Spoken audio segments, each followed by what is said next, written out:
World War I began after the assassination of Austrian Archduke Franz Ferdinand by South Slav nationalist Gavrilo Princip on June 28, 1914. The assassination was traced to a Serbian extremist group that wanted to increase Serbian power in the Balkans by breaking up the Austro-Hungarian Empire.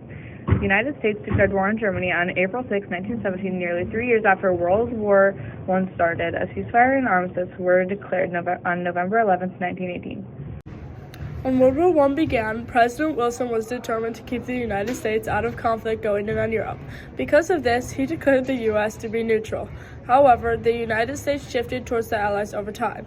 While they remained neutral for more than 2 years, a series of events, including German U-boats sinking multiple U.S. merchant ships, gradually drew the U.S. into the war. On April 2, 1917, Wilson asked Congress to declare war on Germany.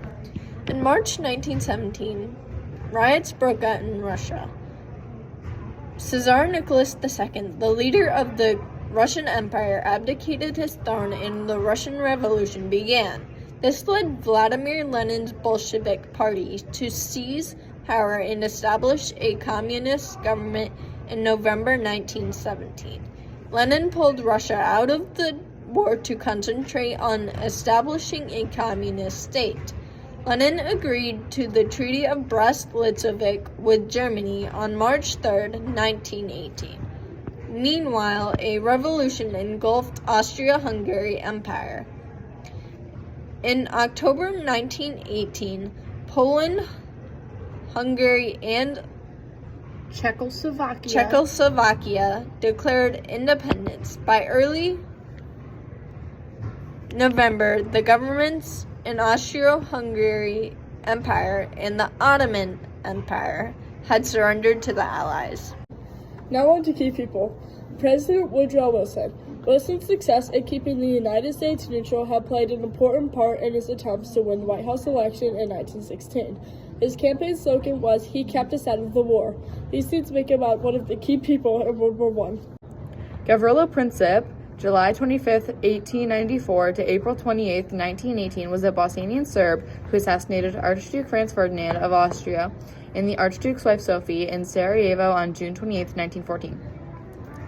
Princip was motivated by nationalistic separatist ideals and sought to liberate the southern Slavic peoples of the Balkans from Austrian rule.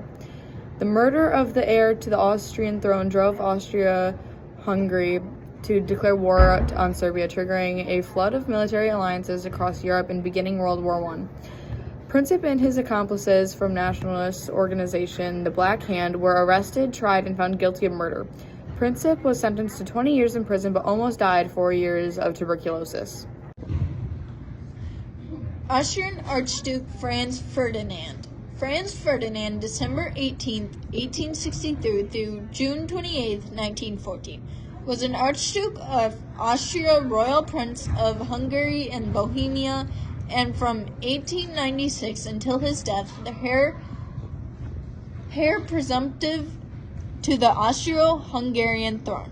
The Austro-Hungarian Empire was overextended and affected by nationalist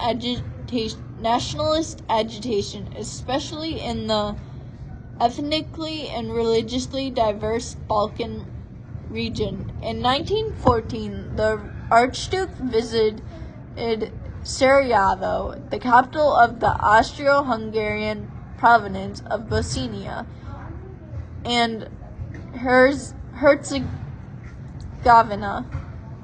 to review the military and discuss nationalist tensions. He and his wife Sophie were assassinated while riding in their car by Gavrilo Princip, a member of the Serbian nationalist group of the Black Hand. This precipitated Austria-Hungary's declaration of war against Serbia. The military intervention of Russia on Serbia's behalf forced Germany to act on their military alliance with Austria-Hungary, setting off a series of diplomatic events which ultimately led to World War I. Good. Do you know anything about World War I? It was the one with Hitler, where they were gassing the Jews. and like the Holocaust and all that? That was World War II, Dippy. Oh. You good? Do you know anything about World War One? No. You're doing a project on it, Foley.